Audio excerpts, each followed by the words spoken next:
I'm going to show you how to make resin lip tube trays. So this is the finished product and it's for putting your lip tube trays, your lipstick tubes in to fill all at once. Excuse my filthy grotty apron. When I'm working in the studio with resin or silicone, I just use the same one all the time because it can get a bit yucky. So what we're going to do is we're going to use a part A and part B resin. So these ones I get from Barnes and it's easy cast part A and B, and I get it in really big containers I've got over here, and I decant it into these bottles because it's a little bit easier to use these in the one litre bottles. So we've got a set of scales set up. I've got my silicone molds ready to go.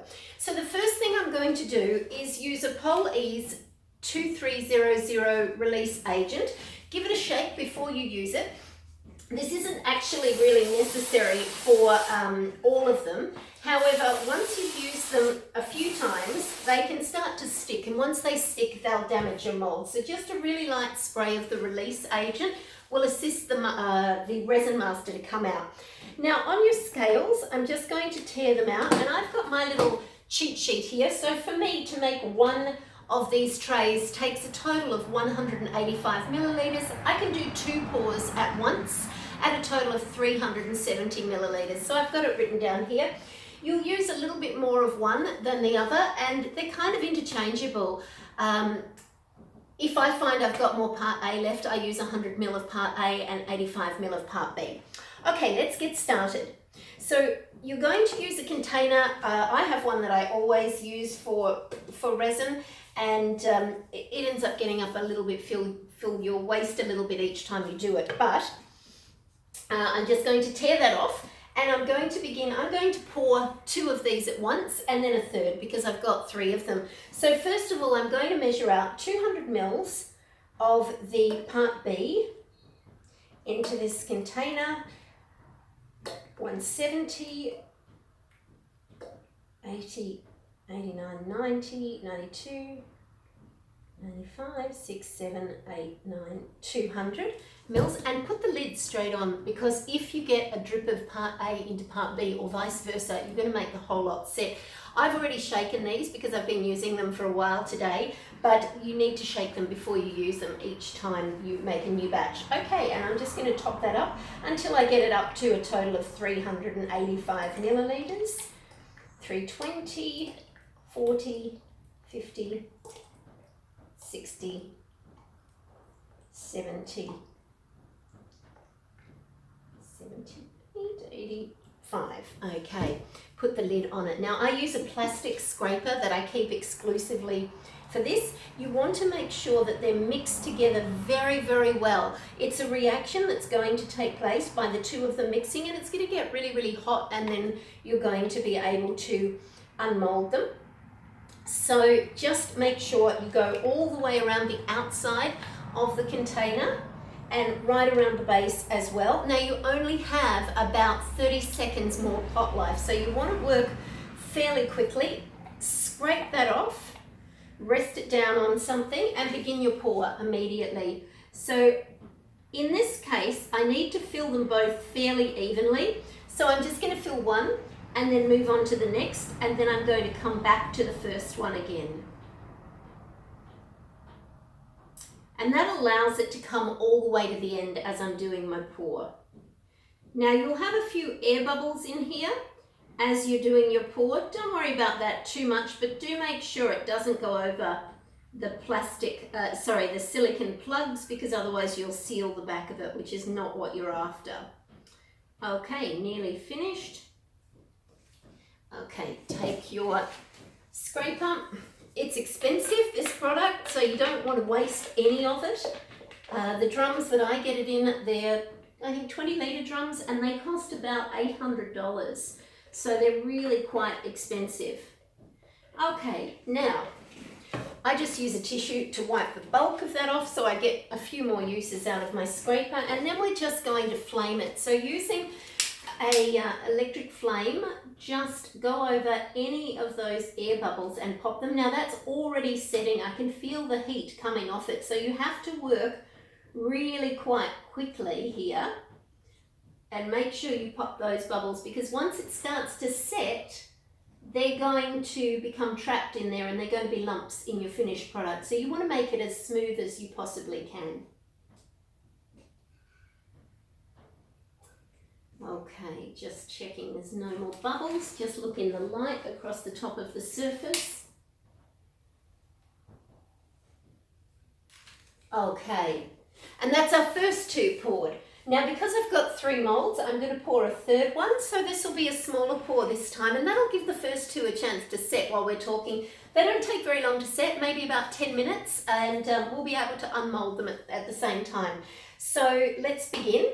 Again, tear it. Now it will have changed because there's always a little bit left in there, so it was sitting at 6. So this time I'm going to use 100 mils of part B, 70, 80, 95, 97, 98, 99, 100, okay, and 85 of part A, giving me a total of 185. You'll notice that I didn't tear in between. The reason that I didn't do that is I know I'm just going up to 185. So as long as it gets to that, once the first one is measured, it's probably okay. All right, taking our scraper.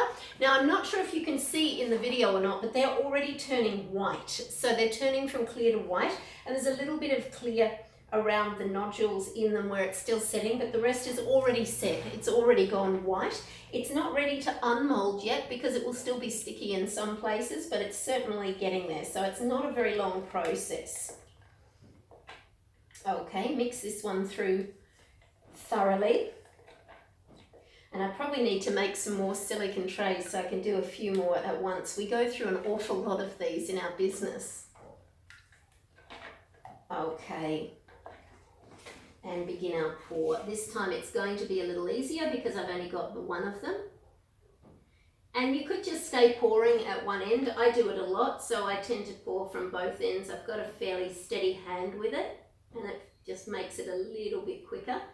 So I've got a little bit more time to flame it out. And going back to the beginning and slowly, you want to work sort of thoroughly but slowly because you just don't want the resin to cover the plugs that are out of your silicone tray, or you won't be able to use it.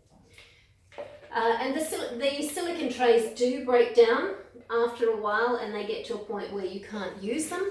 But if you use the release agent, you'll get a little bit longer out of them as well. Okay, let's flame that one out. So move that out of the way. Let me see. Sorry I haven't got a close-up of these, but I'm just moving the flame over the top so that it's getting all the bubbles. Now I have actually covered one of the silicone pegs. I've got gloves on, so I'm just going to wipe it off before it sets. And this is why my apron is disgusting. I wipe it on here.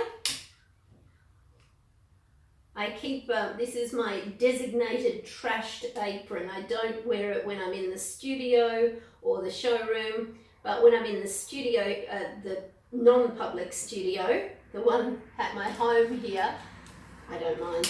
Just wear the same grotty apron. I don't see much point in destroying another one. Okay, so let's have a look at that. All right, so this one is clear still at the moment, but these ones are already set. I would probably go away and leave them for about 10 minutes or so, maybe 15. If you leave them for an hour, it doesn't really matter. You can leave them as long as you like, but I'm needing to pump a few through and get them out fairly quickly. So let's have a look if this one's ready. Yeah, not really. You see, it's still quite, see how it's quite bendy at the moment. We might be able to pop it anyway, but it's too soft. I would, if I was working in the studio, I'd leave it longer, but let's pop it out just to show you. And you'll see that's my finished product, and it really is quite flexible and bendy at the moment, but that's okay. I'll put it down flat on the table and press it down, and in next to no time it'll go hard like these ones I've just prepared. So they're quite firm, these ones, and they're ready to use. Now, with the first one that I used today, I didn't shake the part A, and I'll bring it up and give you a close-up, and you can see, I think you might be able to see, it's got bits of yellow all the way through it, which obviously is not the best. It ruins the look of it. And I do find with part A, sometimes you'll get that crystalline yellow in it, and you'll need to just strain it through a fine piece of fabric or a sieve just to get rid of that. Okay, let's move on to the second one, and I won't touch the third one because it's still liquid, but let's have a look at the second one. Again, it's also too soft to be really moved. It's quite bendy at the moment, but we'll just pop it out anyway, just to give you an idea. And you can see the flexibility in that it's quite soft. So we want to get it onto the table fairly quickly and press it down so that it stays nice and flat. And then of course, when these are finished, this is only stage one. Now, these ones have quite a sharp lip all the way around the edge of it, and this here. I'm going to take them out to the workshop and put them under the electric drill, and we're actually going to drill out each and every one of those holes just quickly, just to get the burrs off them. And then we have a special scraping tool. We run that along the edges of them to make sure that they're not sharp, and round out these little holes so that they're lovely and smooth, but you don't want to indent them because the tubes won't fit in them. You just want to trim them so that the tubes still fit in there nice and snugly. And there you go. Using, again, the products that we used is a Barnes Easy Cast, part A and part B. The part A is 18 kilos and the part B is 16.2 kilos. I can't remember exactly how much they cost, but I think it's around about 800 Australian dollars. Okay, hope you had fun with that. Thanks for watching.